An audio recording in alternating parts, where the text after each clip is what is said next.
Horror movies are always evolving. New monsters, new jump scares, new ways to make us scream. But some fears, they never quite die. There are classic horror tropes that have been terrifying audiences for decades. And guess what? They still work their magic in 2025. Today we're counting down 5 horror tropes that refuse to die, and breaking down why they still make us jump, scream, and hide behind the couch.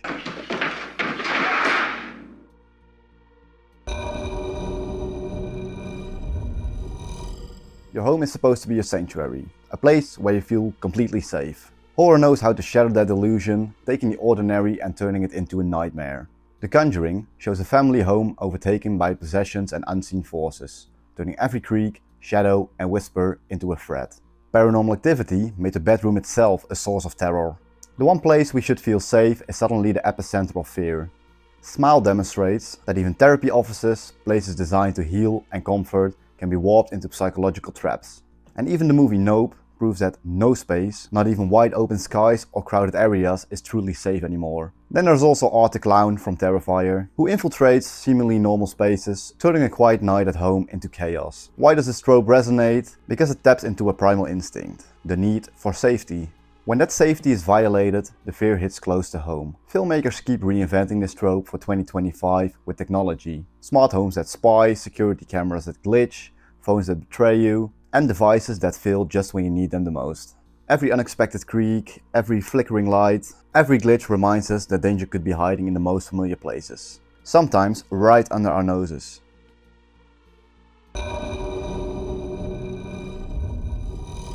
There is something deeply unsettling about seeing a version of yourself or someone you know that isn't quite right. Identity horror exploits that discomfort, twisting the familiar into uncanny. Jordan Peele's Us terrorizes families with doubles who are eerily similar yet terrifyingly different. Familiar but distorted into something more menacing. Black Swan explores the doppelgänger as a psychological manifestation, turning ambition, obsession and fear into a reflection you can't control. Cam brings this into the digital age, showing how identity can be stolen, manipulated and weaponized online. Even lighter films like Freaky play with body swaps to show that fear of losing yourself can be both frightening and disorienting. By 2025, this trope feels more immediate. Because of all the AI and deepfakes, real-world technology now allows identities to be manipulated or stolen, making the horror deeply relatable. This trope combines the uncanny with existential dread. If you can't trust your own identity or the people around you, fear becomes personal, constant and inescapable.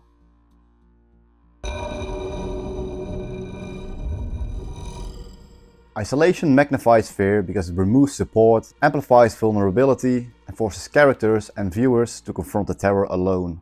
The Shining is a classic example. The Overlook Hotel's snowbound isolation traps a family both physically and psychologically, turning a peaceful getaway into a slow unraveling of sanity. A Quiet Place introduces silence as part of isolation, where every sound could be deadly, keeping the tension high throughout.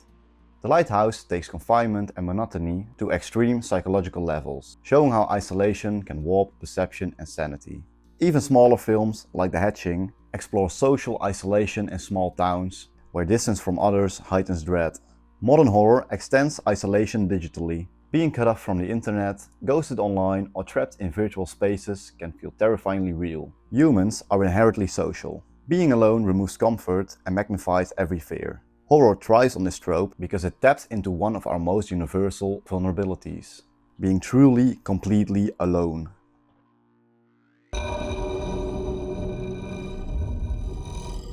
Objects we trust suddenly turning against us is a timeless source of fear. Horror thrives when the mundane becomes menacing. The movie Annabelle shows a doll, small and familiar, becoming a conduit for evil. It follows makes the human body itself a carrier of terror, while mirrors, phones, toys, watches, even ordinary items can hide unexpected threats. The fear works because it violates personal space. When what we touch, carry or see daily becomes dangerous, reality itself feels unstable. Modern horror takes it even further. Glitching smart devices, distorted reflections, or everyday objects behaving unpredictably make terror unavoidable.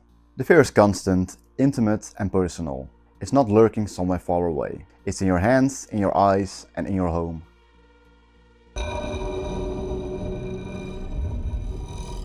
Some of the scariest horror doesn't come from what's new, but what's been hiding in plain sight. Secrets buried beneath the surface. Hereditary builds terror from a family curse, simmering for generations, unseen until the story unfolds. The Babadook transforms grief and trauma into a physical, unstoppable force. The Others delivers a twist that forces the audience to reconsider everything they thought they knew. This trope works quite well because it taps into universal fears. What don't we know about our own lives, our families, or our surroundings? What truths have been silently shaping our reality, waiting to reveal themselves? Horror pushes this tension masterfully, showing that sometimes the scariest things are those that have always been there, hiding in plain sight, waiting for you to notice.